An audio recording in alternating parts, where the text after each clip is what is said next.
We have a real treat for you this evening, Dr. Neil Postman.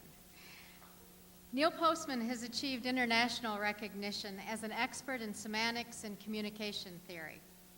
He's chair of the Department of Culture and Communication at NYU School of Education, and for 11 years served as editor of Etc. He's a contributing editor to The Nation. A native of Brooklyn, Professor Postman began his career as an elementary school teacher and then a high school teacher, and he moved on to the university. As a professor at New York University in English education, he established an esteemed reputation in linguistics and semantics. Prior to becoming New York University chair, he taught the history of technology and its social effects. He founded the graduate program of media ecology at New York University. Dr. Simon is the recipient of the George Orwell Award for Clarity in Language and the Distinguished Professor Award at New York University. He has authored 18 books. Among them are the 1960s classic Amusing Ourselves to Death, his most recent book, The End of Education, and tonight's topic, Technology, the Surrender of Culture to Technology. Through the years, Neil Postman has spent endless hours researching the social consequences of television, and he says this is what has made him a skeptic of technological progress.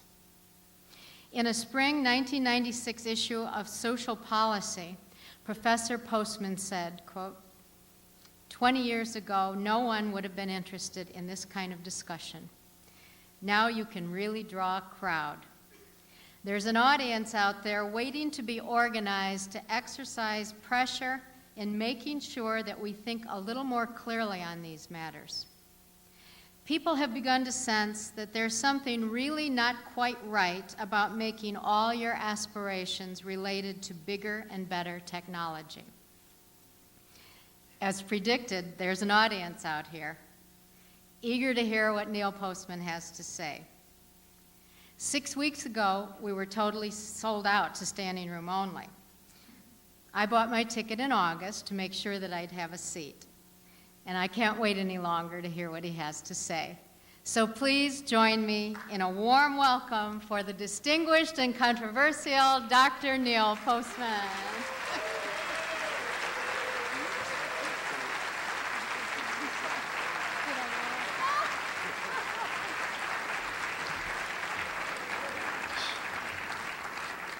Tucky said to me about 10 minutes ago, what would you do if I referred to you as Neil Simon?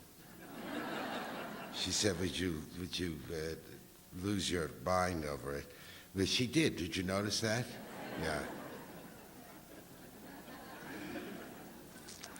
Well, thank you very much for coming. I feel pretty confident in assuming that those of you here in Illinois, like the rest of us in America, are deeply concerned about the fact that in less than 4 years we will arrive at a new millennium. There's a great deal of talk about the 21st century and how it will pose for us unique problems of which we know very little, but for which nonetheless we are supposed to carefully prepare. Everyone worries about this. Business people, educators, politicians, theologians, and all the rest.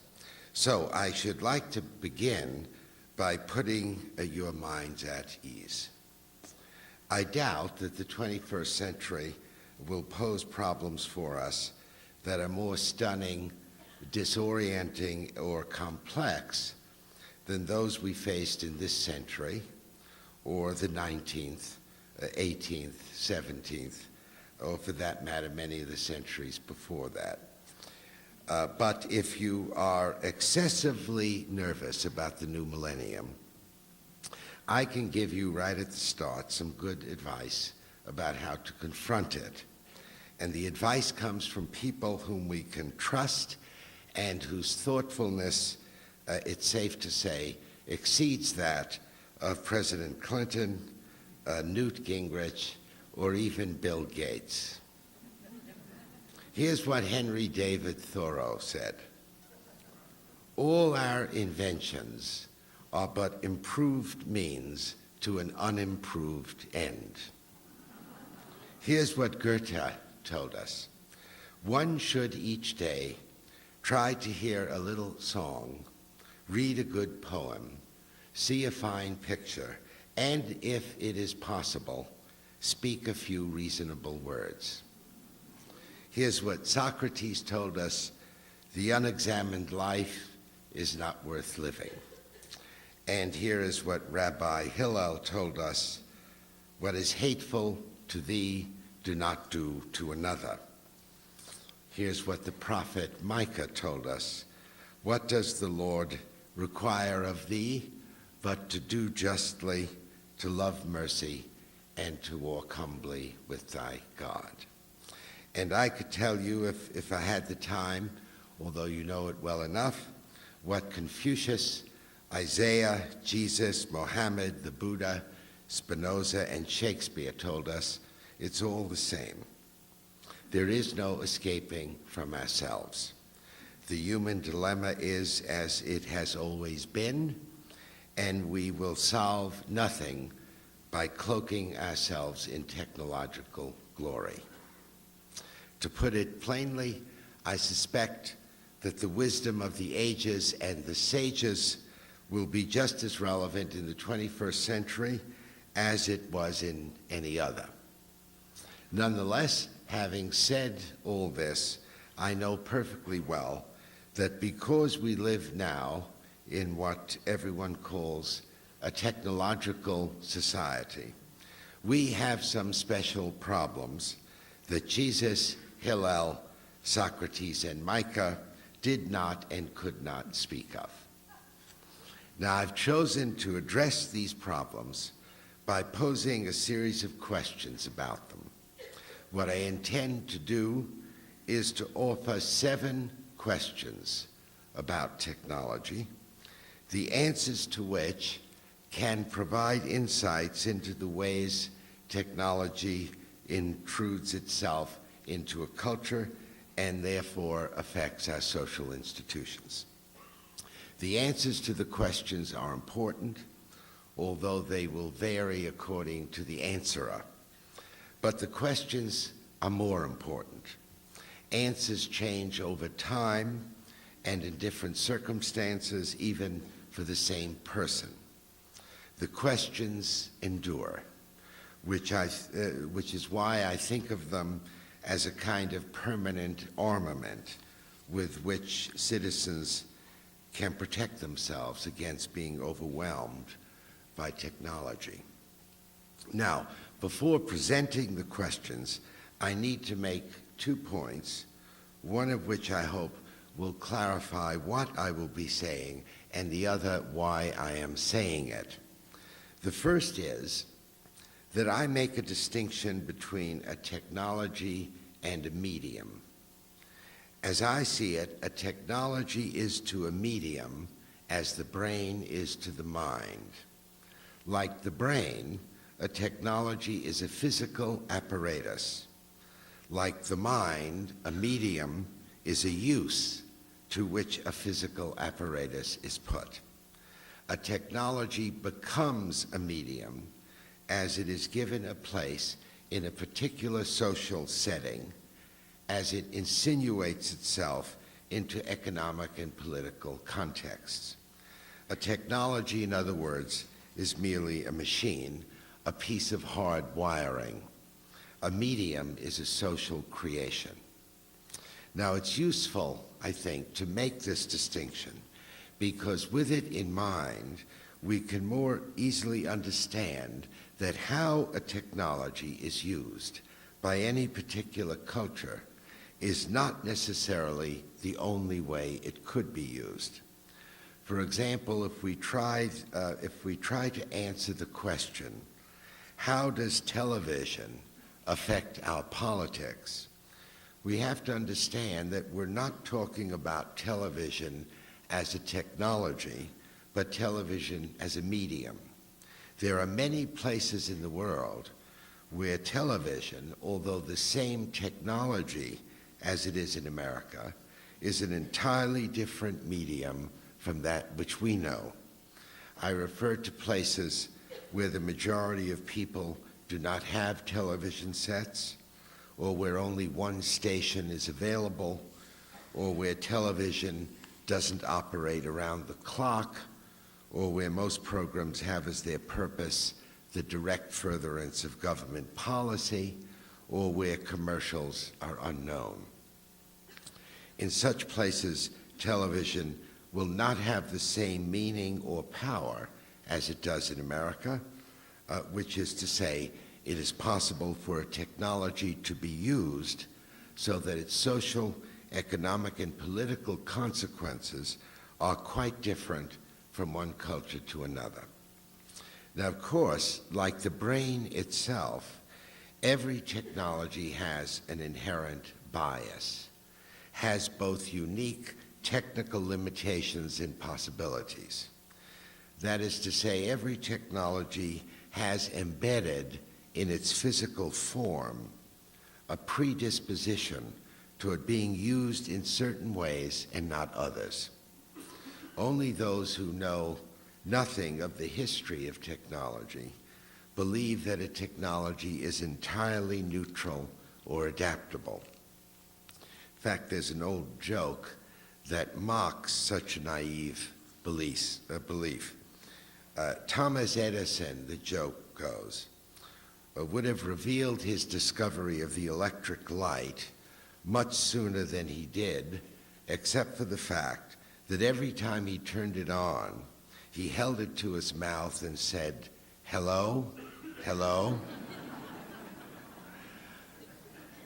Well, you can't use an electric light to speak to your mother in Chicago, and you can't use a telephone to illuminate a page in a book.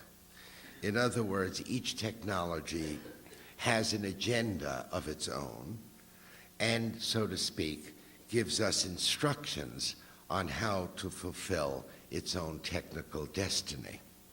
We have to understand that fact, but we must not, and especially we must not underestimate it. Of course, we need not be tyrannized by it. We do not always have to go in exactly the direction that a technology leads us toward going. We have obligations to ourselves that may supersede our obligations to any technology. Now, having said all this, in my remarks this evening, I will, for the most part, probably use the terms technology and media nearly interchangeably, because we are having this meeting in America for Americans, and we're all familiar with the uses we make of our various technologies. Nonetheless, I hope you'll keep the distinction between these two words in mind, because there are circumstances where it is thoughtless and even misleading to use them as synonyms. Now to my second prefatory point, which concerns my own attitude toward technology. I think I have to tell you that I do not have email or voicemail or call waiting. I do not use a word processor. I've written 18 books with a pad and a yellow pen.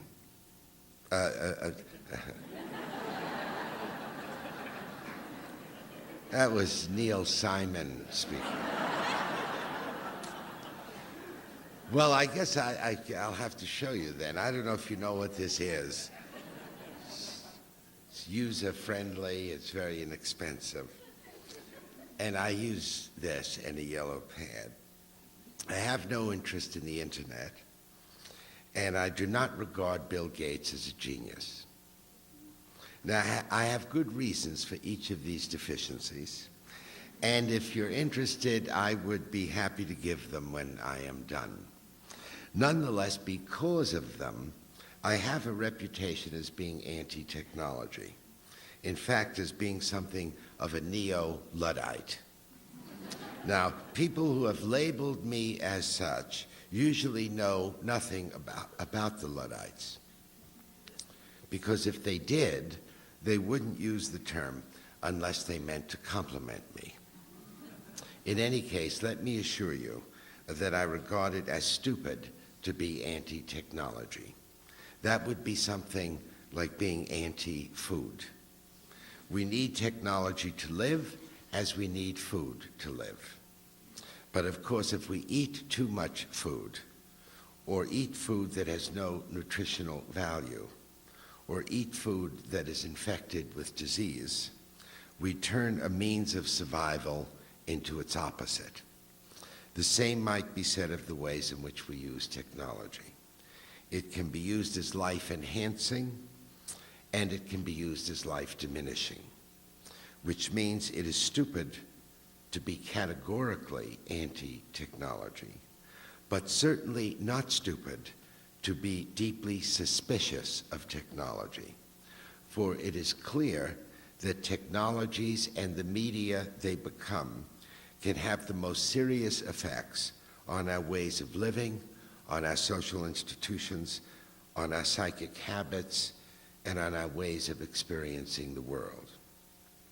Therefore, it seems to me that only a fool would blithely welcome any technology without having given serious thought not only to what technology will do, but also to what it will undo. Well, enough of prologue.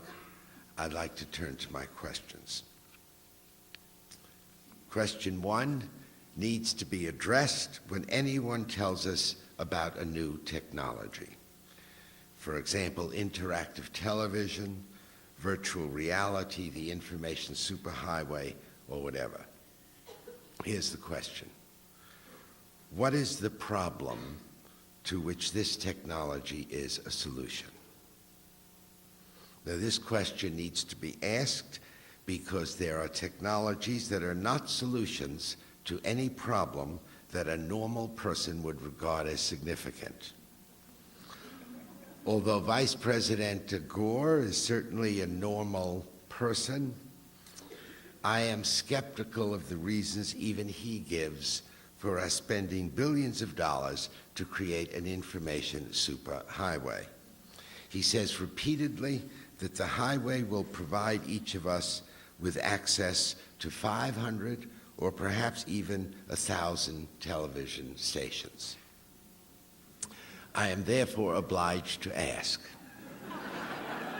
is this a problem that most of us yearn to have solved?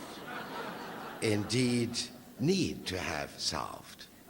Do we believe that having access to 40 or 50 stations, as many of us now do, is inadequate, and that we cannot achieve a fulfilled life unless we have 1,000 stations to choose from? What exactly is the problem to be solved here? If one were to say, well, the fundamental problem is how to get more information to more people faster and in more diverse forms, could we not say that this was the problem humanity faced in the early 19th century, and that beginning in the 1840s with the invention of telegraphy and photography, we addressed this problem. And for 140 years afterwards, we continued to address it, and that we have solved the problem, in fact, in a spectacular fashion, and that it is both reactionary and distracting to pretend that we have not solved the problem, and wasteful to spend billions of dollars in the 21st century on solving a 19th century problem that we already solved. Well, that's just my answer. Yours might be different, that's fine. But the point is that the question needs to be asked. and we certainly are entitled to ask it with a measure of skepticism. A couple of years ago, I went to buy a Honda Accord. The salesman said, proudly, I thought, that it had cruise control, for which there's an extra charge. So I asked him, what is the problem to which cruise control is the solution? Well, he said no one had ever asked him this before.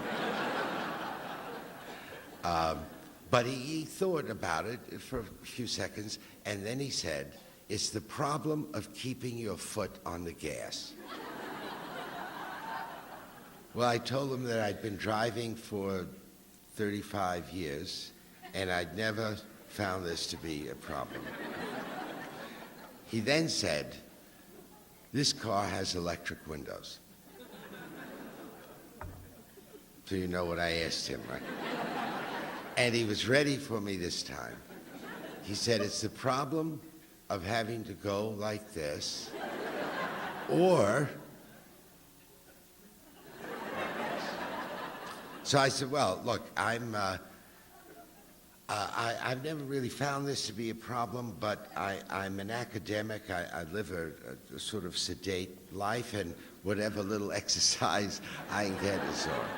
I bought the Accord because you cannot, and I bought it with cruise control and the electric windows, because you cannot get this car without cruise control and electric windows, which is something to think about, because there are many people who think that new technology always increases people's options. Sometimes it does, but not always. For example, if you want a car without cruise control and electric windows. But another good example,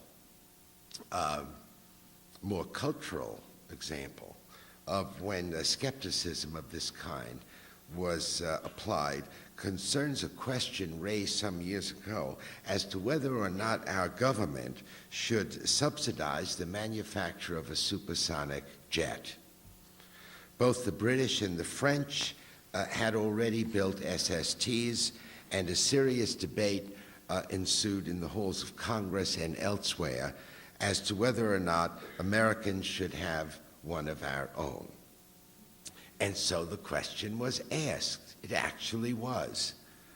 What is the problem to which the supersonic jet is the solution? The answer, it turned out, was that it takes 6 hours to go from New York to LA in a 747. With a supersonic jet, it can be done in 3. Most Americans, I'm happy to say, did not think that that was a sufficiently serious problem to warrant such a heavy investment. Besides, a lot of Americans asked, what would we do with the 3 hours we saved? And their answer was, we probably would watch television. And so the suggestion was made that we put television sets on the 747 and thereby save billions of dollars. Now, in addition to this, another question was asked, which I now put forward as my second question. After one has answered the question, what is the problem to which a particular technology is the solution, one must ask, whose problem is it? In the case of the SST, the problem of getting to LA or London faster than 747s could do it was largely a problem for movie stars, rock musicians, and corporate executives. Hardly a problem that most Americans would regard as worth solving if it would cost them a lot of money. But this question, whose problem is it, needs to be applied to any technologies. Most technologies do solve some problem, but the problem may not be everybody's problem or even most people's problem. We need to be very careful in determining who will benefit from a technology and who will pay for it. They are not always the same people. But let's say that we found a technological solution to a problem that most people do have. We now come to the third question. It's this. Suppose we solve this problem and solve it decisively. What new problems might be created because we have solved the problem? The automobile solved some very important problems for most people, but in doing so has poisoned our air, has choked our cities with traffic, and has contributed towards the destruction of some of the beauty of our natural landscape. Antibiotics have certainly solved significant problems for almost all people, but in doing so have resulted in the weakening of what we call our immune systems. Television has solved several important problems, but in solving them has changed the nature of political discourse, has led to a serious decline in literacy, and has even made the traditional process of socializing children difficult, if not impossible. It's doubtful that you can think of any important single technology that did not generate new problems as a result of its having solved an old problem. Of course, it's sometimes very difficult to know what new problems will arise as a result of a technological solution. Benedictine monks invented the mechanical clock in the 13th century in order to be more precise in performing their canonical prayers, which they needed to say 7 times a day. Had they known that the mechanical clock would eventually be used by merchants as a means of establishing a standardized workday and then a standardized product, that is, that the clock would be used as an instrument for making money instead of serving God, the monks might have decided that their sundials was quite sufficient. Had Gutenberg foreseen that his printing press with movable type would lead to the breakup of the Holy Roman See, he surely would have used his old wine press to make wine and not books. Well, in the 13th century, maybe it didn't matter so much if people lacked technological vision. Maybe not even in the 15th century. But in a technological society, I don't think we can afford any longer to move into the future with our eyes tightly closed. We need to speculate in an open-eyed way about negative possibilities. But as I've said, it's no easy matter to know what sort of problems a new technology will generate. Well, anyway, it's not sufficient to reflect in a general way on the possible costs. In order to give some focus to our reflections, we have to ask a fourth question. Which people and what institutions might be most seriously harmed by a technological solution? This was the question, by the way, that gave rise to the Luddite movement in England during the years 1811 and 1818. The people we call Luddites were skilled manual workers in the garment industry at the time when mechanization was taking command and the factory system was being put into place. They knew perfectly well what advantages mechanization would bring to most people. But they also saw with equal clarity how it would bring ruin to their own ways of life, especially to their children, who were being employed as virtual slave laborers in factories. So they resisted technological change by the simplistic and useless expedient of smashing to bits industrial machinery, which they continued to do until they were imprisoned or killed by the British Army. Now, no one knows for sure where the word Luddite came from, but the word has come to mean a person who resists technological change in any way, and it's usually used as an insult. Now, why this is so is a bit puzzling, because, as I said before, only a fool doesn't know that new technologies always produce winners and losers, and there is nothing irrational about loser resistance. Now, Bill Gates, who is, of course, a winner, knows this. And because he's no fool, his propaganda continuously implies that computer technology can bring harm to no one.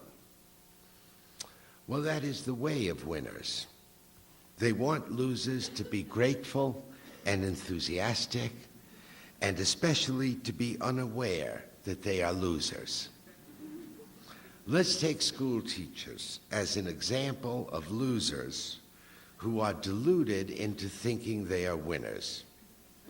There must be some school teachers in the audience. Listen to this. In America,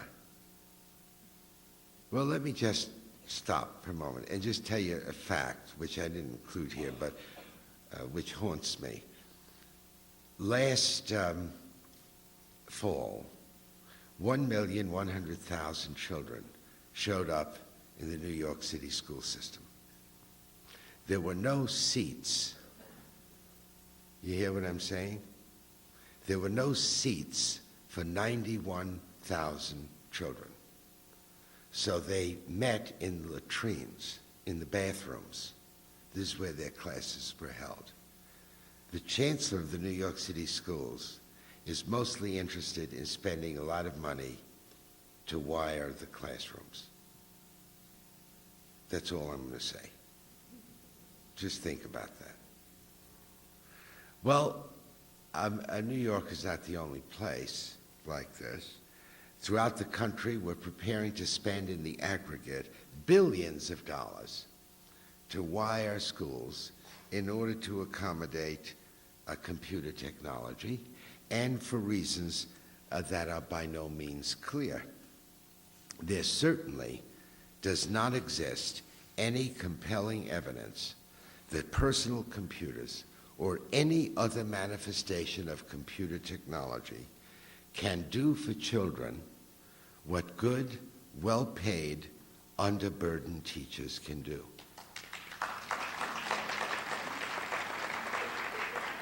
Where, then, is the outcry from teachers?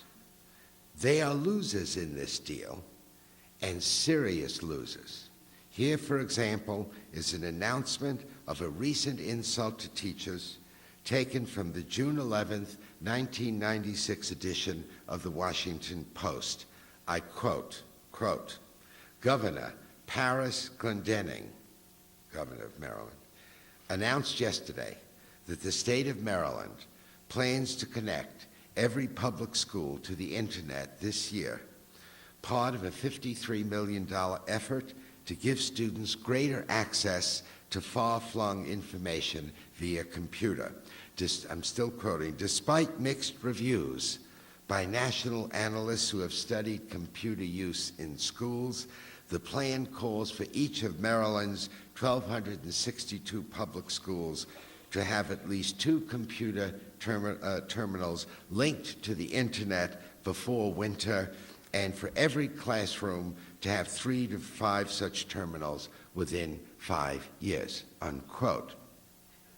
Now, Governor Glendening calls this a bold and big initiative and expects tens of millions of additional dollars to be donated by private enterprise so that the total expenditure will be close this year to $100 million. Here is the governor's justification, and again, I quote, "Accessing information is the first vital step in understanding and ultimately improving the world we live in," unquote. Now, let us put aside the fact that at best, this is a problematic claim, and at worst, it is arrant nonsense. Let us also put aside the fact that even if the governor's claim is true, American students already have an oversupply of sources of information. There are in America 17,000 newspapers, 12,000 periodicals, 27,000 video outlets for renting tapes, 500 million TV sets, well over 600 million radios, not including those in automobiles. There are 10,000 libraries and 40,000 new book titles published every year. Each day in America, 41 million photographs are taken. Now, do American students now require an additional $100 million investment to ensure that they become well-informed citizens? Putting all of that aside, will you agree with me that the following hypothetical statement, which I've just made up, I mean, not just now, but would be happier news and more rational for both teachers and students? This is my quote. "The state of Maryland intends to spend $100 million to increase the number of teachers in the state, to pay those we have more, and to reduce teaching loads." Governor Clendening said this is a vital step toward assuring that our students will be given a more attentive, wholesome, and creative education, unquote. Now, I should think most teachers would support such an investment, but we hear very little from them on that score.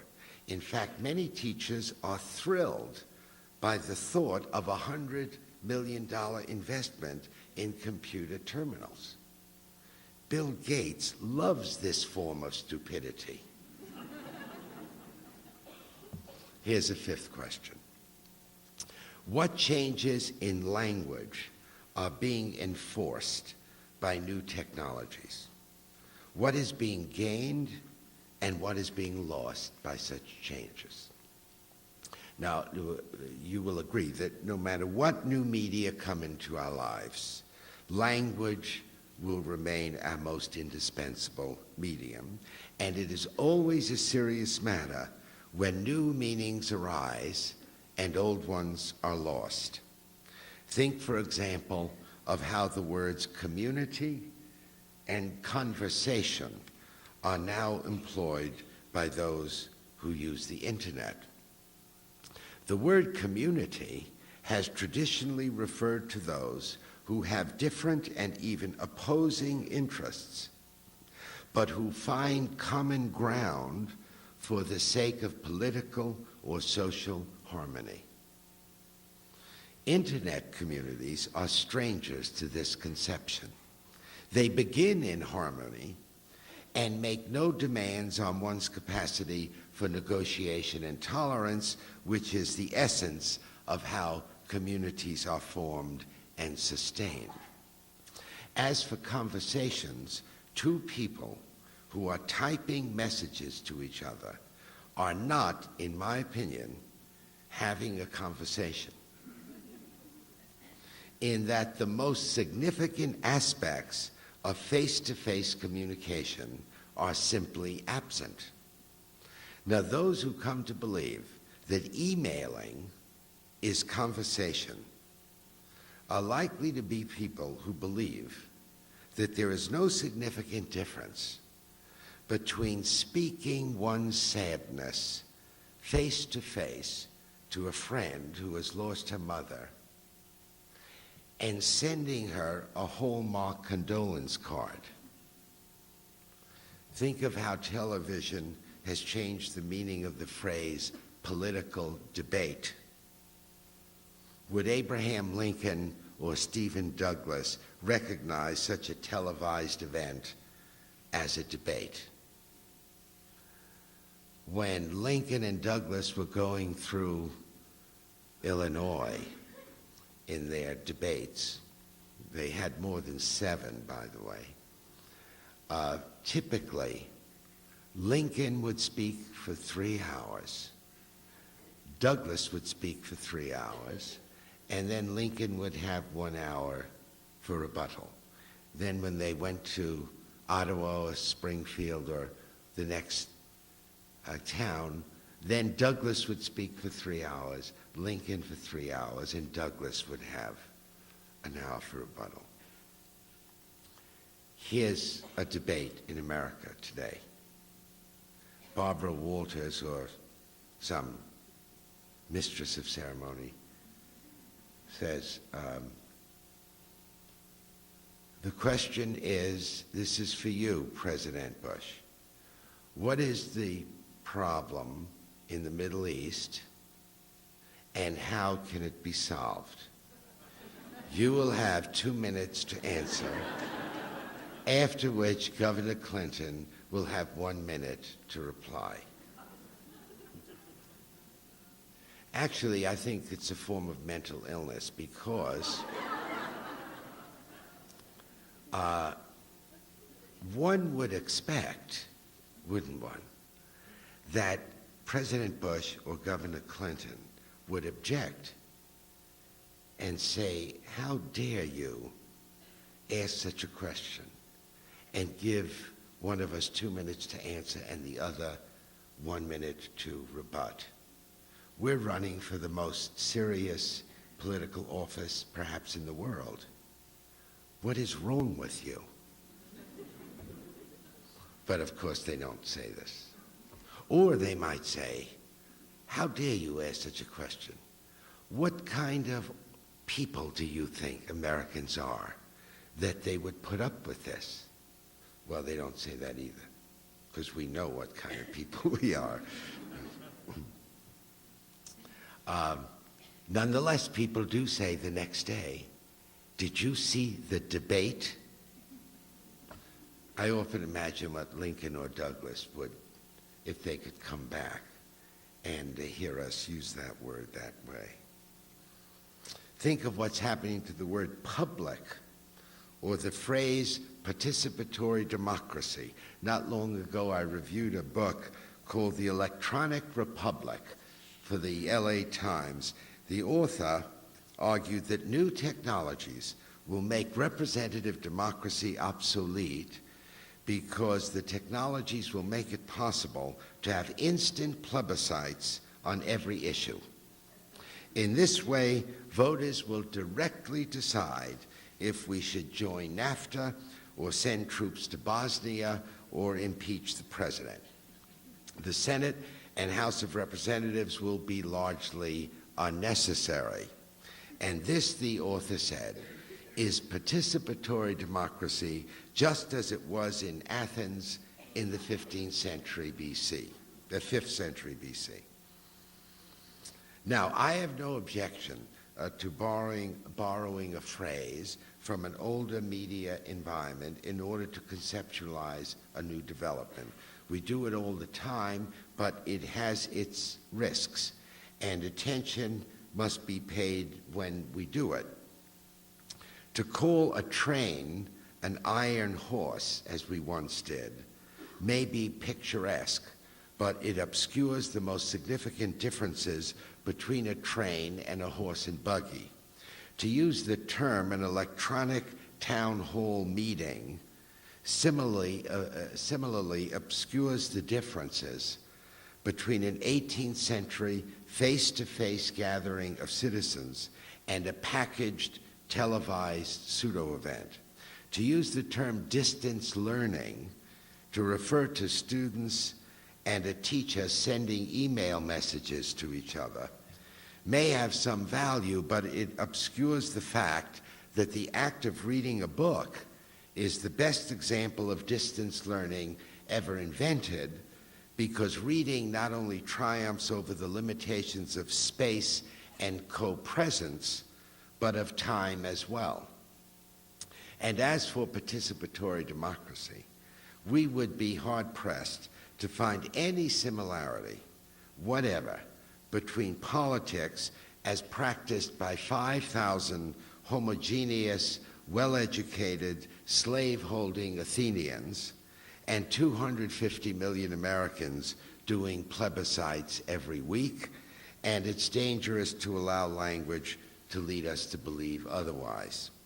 Now, I'm not saying, by the way, that citizens ought to be urged to resist language change, only that they need to be aware of how it occurs and why and what sort of attitudes the new uses of language promotes. Here's the sixth question. And you'll recognize that it's related to some of the others, but I give it a special status because of its importance. The question is this: what sort of people and institutions acquire special economic and political power because of technological change? Now, this question needs to be asked because the transformation of a technology into a medium always results in a realignment of economic and political power. And I don't say this as a criticism of anyone, but simply as a fact. A new medium creates new jobs and makes old ones obsolete. A new medium gives prominence to certain kinds of skills and subordinates others. Ronald Reagan, for example, could not have been president were it not for television. This is a man who rarely spoke precisely and never eloquently, and yet he was called the great communicator. Why? Because he was magic on television. His televised image projected a sense of authenticity, tradition, intimacy, and caring. And it didn't much matter if citizens agreed with what he said or even understood what he said. Television gives power to some while it deprives others. And this is true of every important medium. And this fact has always been understood by intelligent entrepreneurs who see opportunities emerging from the creation of new media. That's why media entrepreneurs are the most radical force in culture. I don't know why they're called conservatives. Maybe because they wear dark suits and gray ties.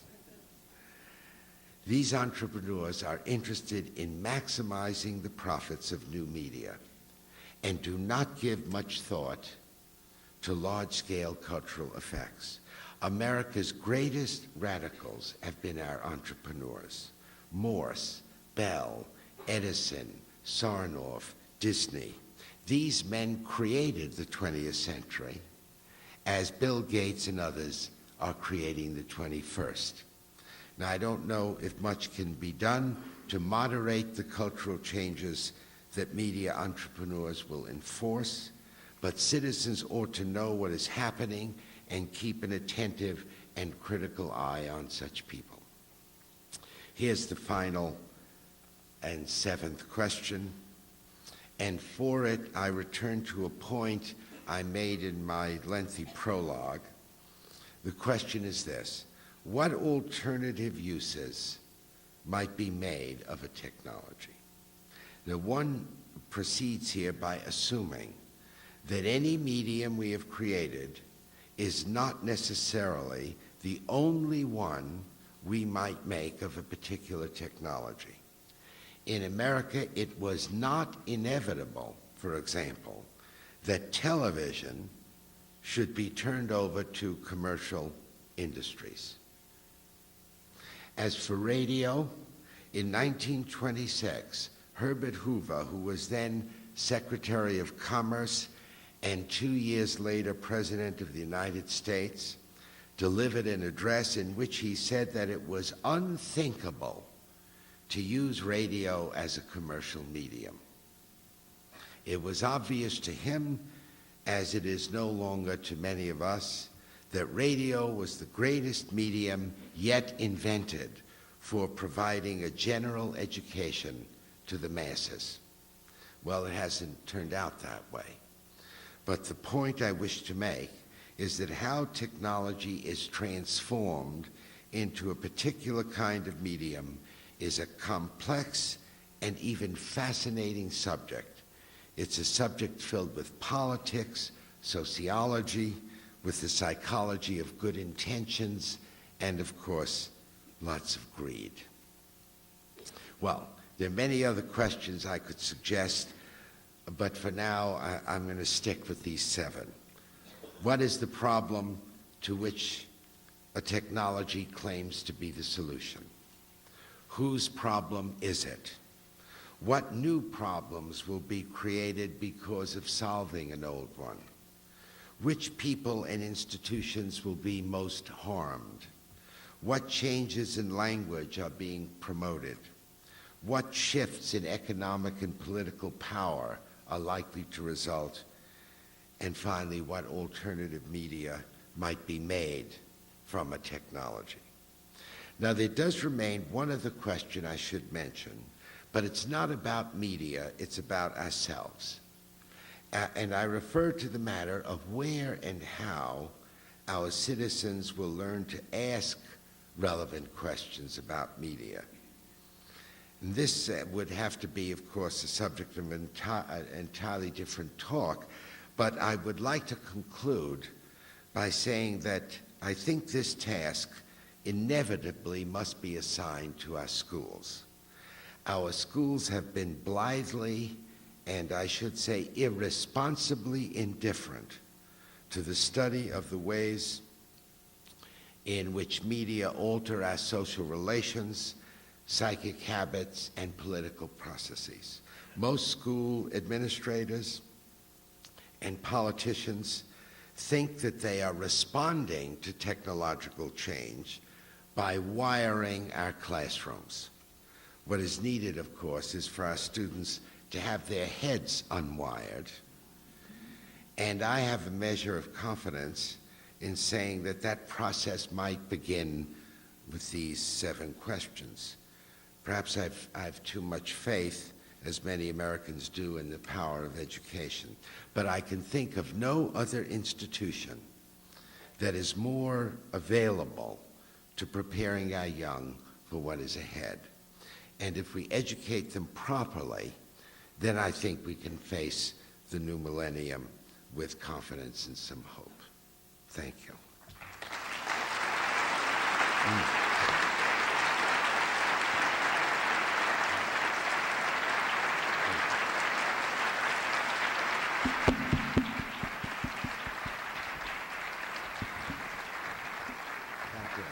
Thank you very much, Dr. Postman, and he has kindly agreed to answer some questions from the audience.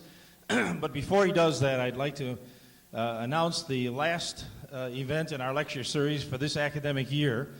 Right here on April 29th, we will have the great gender debate between Dr. Sarah Weddington and Phyllis Schlafly, and you need to get your tickets early, same time, same place. Now, if you will, if you have a question, if you'll raise your hand, speak loudly, and make it as short and concise as you can, Dr. Postman has agreed to respond to them. Yeah, way in the back. Where are you? Oh, okay.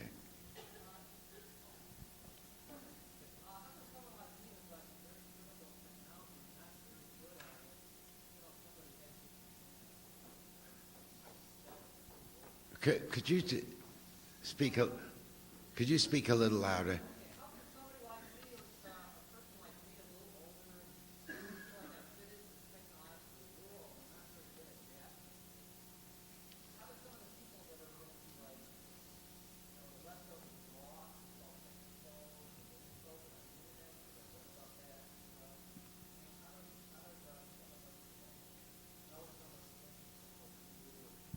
Well, I mean, you're talking about me.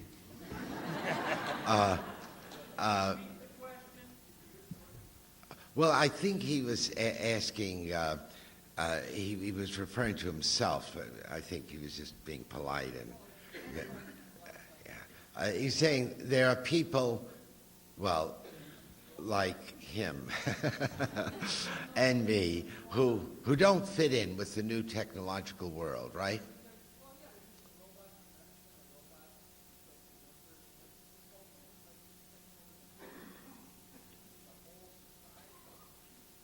Okay, you could sit down. The question is, what happens to those of us who don't fit in to the new technological ethos? What's going to happen to us?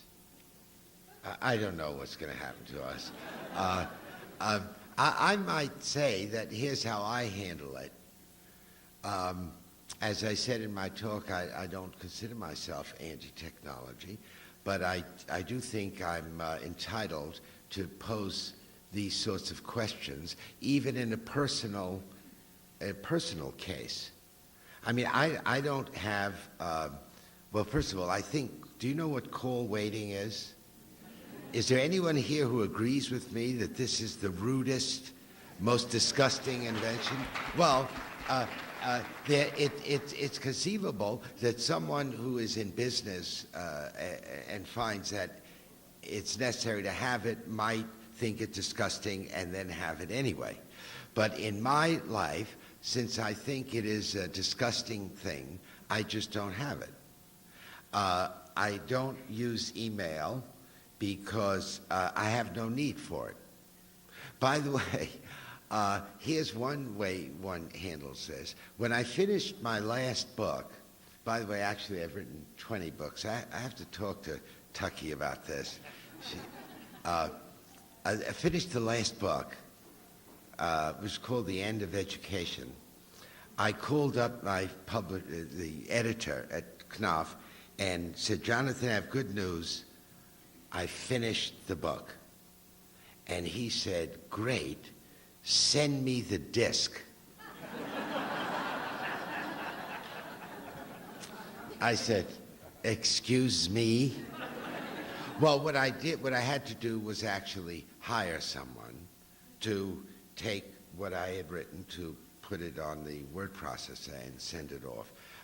So one has to make concessions. One has to accommodate that world. I did buy the Honda Accord. I've never used the cruise control.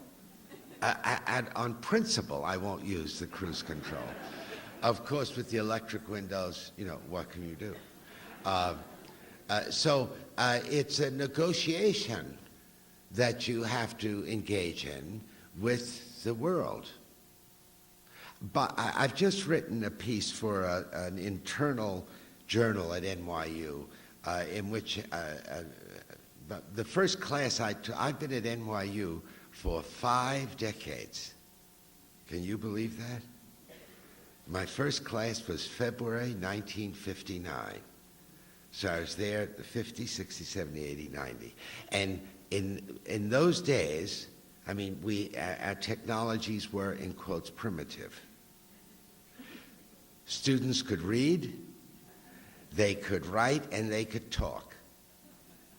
They wrote pretty much the way I write my books. Some of them used a typewriter, but that was not required. Now, of course, NYU is a high-tech place. So I addressed the question, are the kids smarter than they used to be? And are the professors smarter than they used to be? And my answer is no. I mean, in fact, I think we've even lost a little because professors now spend a lot of time talking about the technologies they use to communicate. I mean, years ago, what could you say if everyone wrote with a pen and a pad? What can you say about this? That my pen has run out of ink. How interesting is that? I do remember a discussion as to whether a yellow pad or white pad is better to use, but it didn't last long and it was indecisive, and that was it. All the conversations people had were about ideas. Now I notice a lot of professors spend a lot of their time talking about the media they use to communicate. So I think there's been a slight loss. But my general answer is that you have to negotiate with this new world, use those technologies that are in fact useful to you, and do not use those technologies for which you have no great use. So that's how I fight it. It's probably a losing battle, because Americans love, they lust for technology. I don't know why that is, but de Tocqueville says in Democracy in America, Americans have a lust for the new. That's probably true. As a matter of fact, I sometimes think, suppose the year were 1907, but we knew what we know now about the automobile. And someone said, let's make a list of all the good things it will bring and another list of all the bad things. Be a pretty long list here, but also a pretty long list here. Now let's have a plebiscite. Should we do it? Our air's going to be poisoned. Cancer rates are going to go up. You know, cities are going to be jammed with traffic. Let's vote.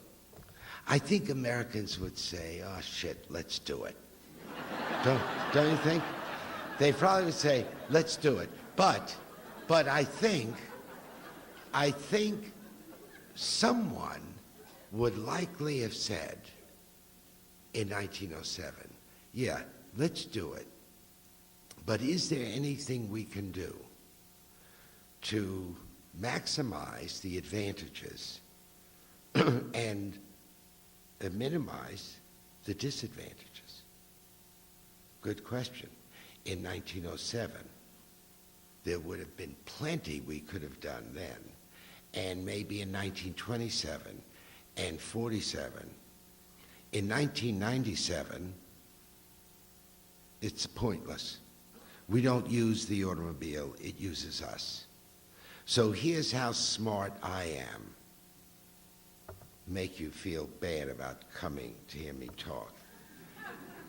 I thought television was going to be the last great technology that Americans would be stupid about, would accept without asking any question. I mean, if someone had said in 1946 to Americans, look, this is a nice machine here, but by 1997, this is going to be the deal.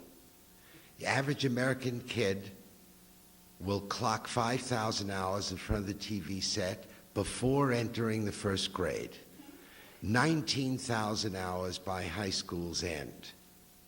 By age 21, we'll have seen 650,000 television commercials. American politics will be reduced to a 30-second commercial during campaigns and sound bites the rest of the time. I mean, if someone had said this, what would we have said? Oh, shit, let's do it anyway? Well, I thought, well, we didn't know in 1946. We were not really responsible. But we learned that. So I said, well, that's it. Now what's happening with the computer? The same blindness. No one is asking anything worth asking. And we're lined up to spend billions to wire our classrooms. Why, for God's sakes? I'm not saying we shouldn't, but is there a serious discussion about this?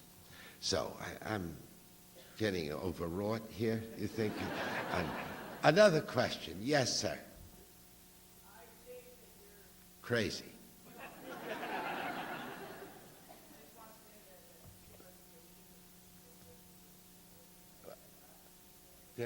What's he saying? Way to go,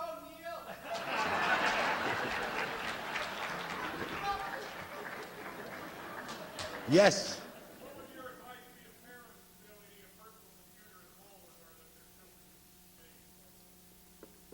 Well, I mean, keep pace with what? uh,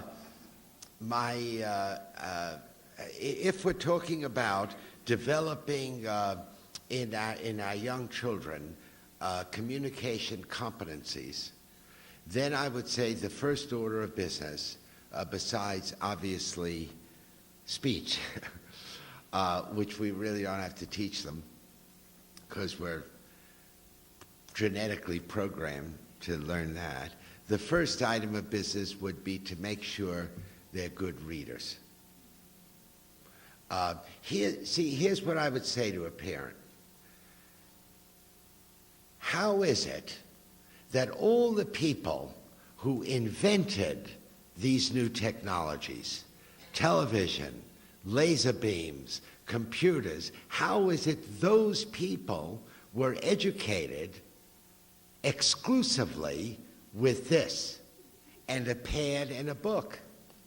I mean, how did that happen? How did those people get so smart that just working with this and a pad and a book, they were able to invent this high-tech world?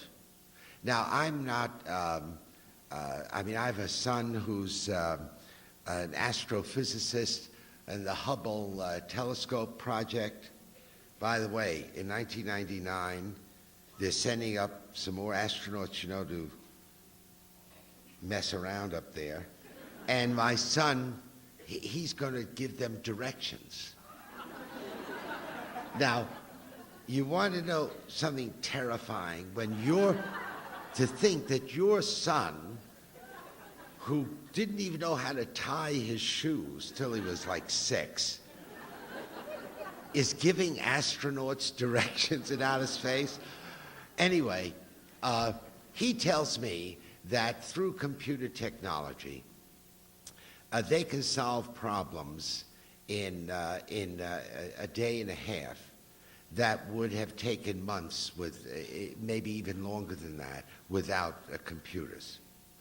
And I'm sure that's true, and I have no doubt that the advantages of computer technology for high-level research in the hard sciences, and the advantages of computer technology for large-scale corporations and institutions like the IRS and the Pentagon and General Motors and so on. That's a great advantage there.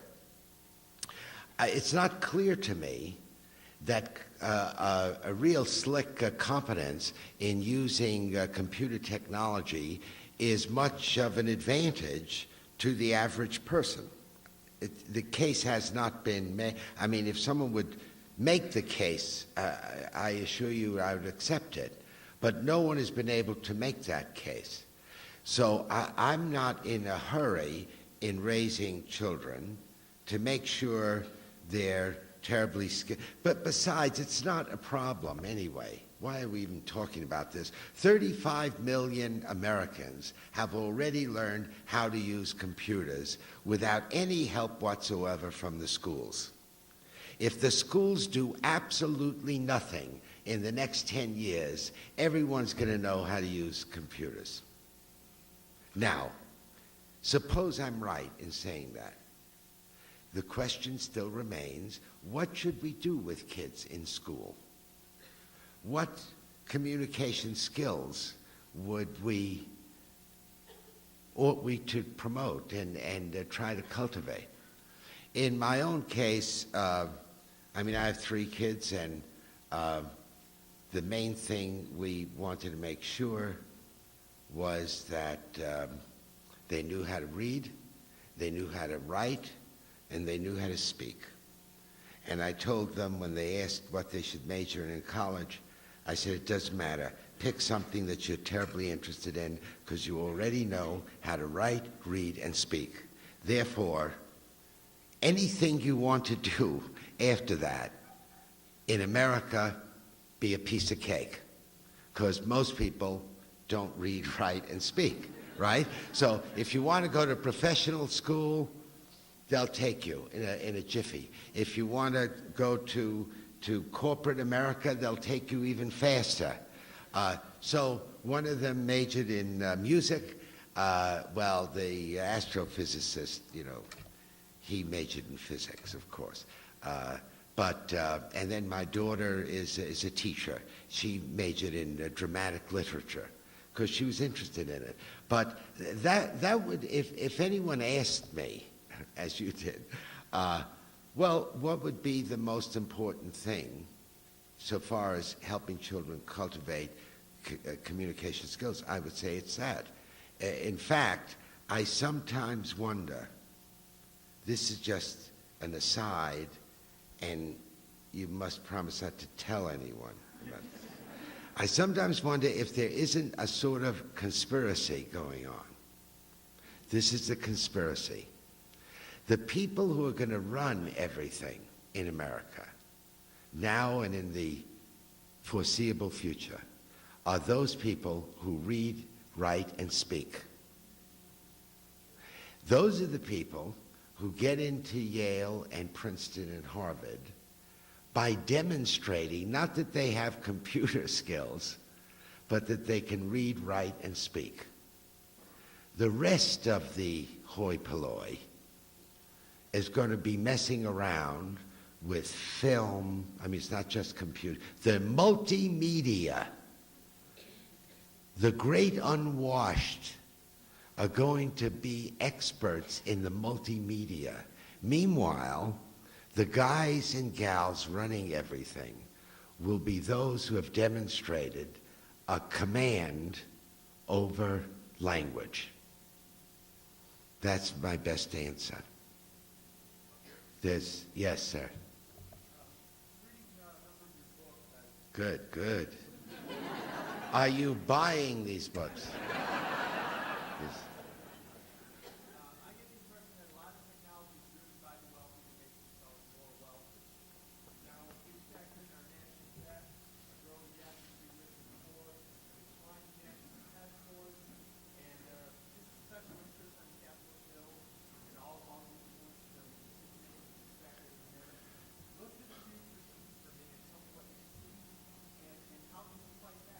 Well, I mean, I can't answer this question, but the question has embedded in it something that I feel very strongly about.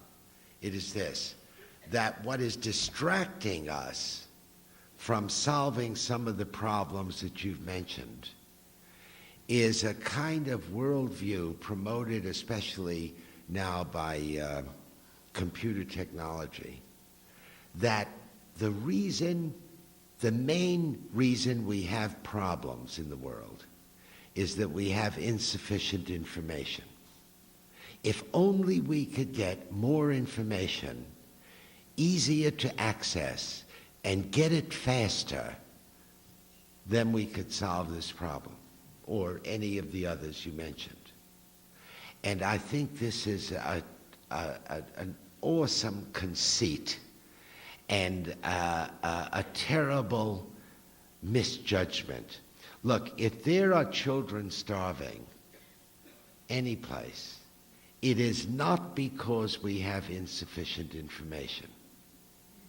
If there's crime rampant in the streets in New York and Detroit and Chicago, it is not because we have insufficient information.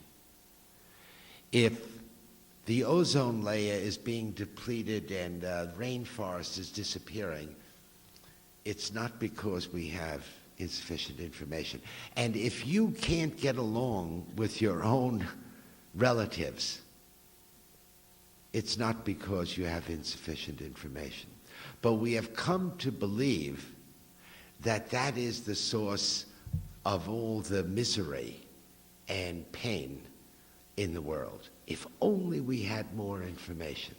And I think that is a complete distraction. This is what Bill Gates wants us to believe. And apparently, Governor Clendening of Maryland and for all I know, most teachers and administrators. If only we had more if we could wire every classroom to the internet, that's it. That's how we'll get informed citizens. If only we could get this information superhighway so we could have 500 stations, then that's it. That's how we'll do it. Well, my view, as expressed in the talk, is that this is a very reactionary point of view. We have solved this problem already. How to get more information to more people fast and in diverse forms. We solved it. Congratulations. It was great. But we created another problem. The other problem is information glut, information meaninglessness, information incoherence. We are flooded in information. We are drowning in information. And talk to an educator and say, well, what do we have to do in schools? I know the problem. They don't have enough information. So we've got a new set of problems here in education and the social life. How do we learn, or what do we have to know to learn, what to do in a culture that is saturated with information? This has never happened before. This truly has never happened before, because prior to the early 19th century, every culture suffered from information scarcity. And it was beginning in the 1840s. By the way, an NYU professor, Samuel Finley Breese Morse, who's associated with the invention of the telegraph, was a professor at NYU. We didn't give him tenure. No, there wasn't such a thing then. But beginning in the early 19th century, humanity addressed this problem. How to get more information to more people fast and in diverse forms. In the 1840s, a message could travel only as fast as a human being could, which was 35 miles an hour roughly on a train. So we address, how do we overcome this problem? And then from the 1840s right through into this century, by the way, there were far more technological changes in the 19th century than there have been in the 20th. I mean, I don't know if you know about the 19th century? It's really interesting.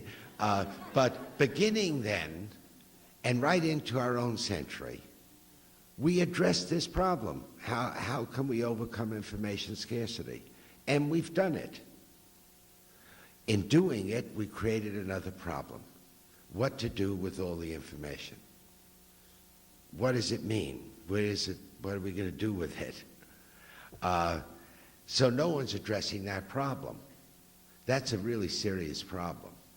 But we're not addressing it because everyone is obsessed with this idiotic idea that Governor Clendening had. If we wired Maryland's classrooms, this is the way to create informed citizens. We have every classroom connected to the internet. Why? There are no libraries in the state. There are no newspapers. Everyone's flooded with information. So we've got to get off the track. I think if we said, no, this is not our problem. We don't really need more access to it. We have enough. Now, let's calm down and see what other problems we have. I mean, Clinton really, when he gave his State of the Union address, well, maybe you missed it, because was that the O.J. Simpson thing? So you may have missed it. But here's the President of the United States saying, listen to this, this is the educational goal for the 21st century. This is his goal, that every classroom be connected to the internet. the man should be impeached just for that. Now, one would think that the man would say, well, this will be a means to something. Fair enough. Let's wire every classroom. It's a means. To what? What is it? What is the end? Well, in the culture we live in, technological innovation does not need to be justified, does not need to be explained. It is an end in itself because most of us believe that technological innovation and human progress are exactly the same thing, which of course is not so. And so, I mean, we have some serious problems. However, I will end, Ed, because I know you're moving around there. I could feel. So I will end by saying this. It's obvious that one correctly labels me as a critic of technology, of course. But I'm not a Luddite, and I do what I do and say what I say because most of my fellow countrymen and women are desperately in love with technology. And I think this is a mistake. And so I think the culture needs people who point out that their love is misplaced. Because, you know, when you're desperately in love with someone, it's almost impossible to see what their failings are. Isn't that usually the case? You need someone who has a little distance from it and says, you know, haven't you noticed this guy kicks you every time he comes on a date? You say, yeah, but he says he loves me, you know. And so you need someone who says, look, technology is as much problematic for a culture as it is glorious. And we have to give some attention to the problematic part of it. And I'll end by saying that, believe it or not, I'm really quite optimistic about all this. When I was being introduced as Neil Simon, you'll remember, Tucky said that, read something that I wrote where it said, I don't know, 15 years ago, you really couldn't draw a crowd for a talk about this subject. You could get a bigger crowd if the lecture was on how to improve your backhand in tennis than on this subject. All of that is changed. And I think that Americans are beginning to ask some of the questions that I spoke of. I mean, they're wondering, are the kids watching too much television? What the hell has television done to them? Even asking questions about Sesame Street, which I think has been a national catastrophe, and always, any book I ever write, if I could find an occasion to say something snotty about Sesame Street, I love it. But I mean, Americans are asking questions about this. What has it done to our family life, our social relations, our political ideas? They're beginning to ask questions about computer technology as well. So I'm very encouraged by this, and I think there's so much vitality and intelligence in American culture that I'm truly optimistic about the possibility of our giving some order and reason to the way we make use of the technologies. The people in Europe, you know, they look across the Atlantic to see how we're doing, and up until very recently, they thought America was the largest open-air insane asylum in the world. But now their views are quite different because Americans are getting together and actually having sensible conversations about this. Anyway, thank you very much. I enjoyed every minute. Thank you.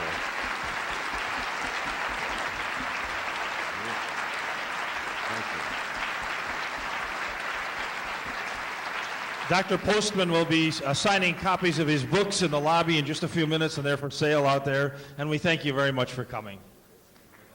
We're going to go out the other side.